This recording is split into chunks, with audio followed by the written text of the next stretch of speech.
The rush is on to beat the commuter crush, as trams in Melbourne get more and more packed.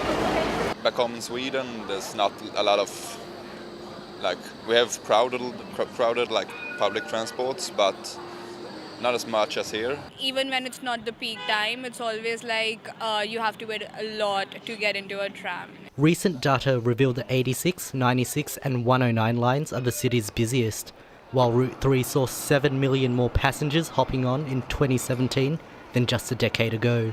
Every day it's crowded, so you get stand up almost at the doors. It's pretty claustrophobic as well inside. Yeah. Greens Transport spokesman Sam Hibbins says the problem is only getting worse. I think anyone's lived experiences of our tram network has meant that it's been more congested and more overcrowded as the years go on. He says the government hasn't done enough to tackle the issue. It really is low-hanging fruit that this government has ignored in their term.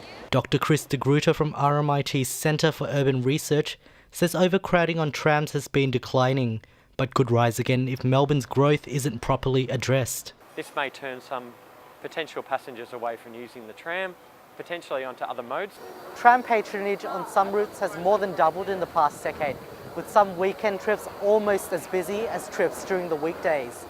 Booming growth in the city combined with an increased housing density in the inner suburbs has seen a growing demand for tram travel in the state.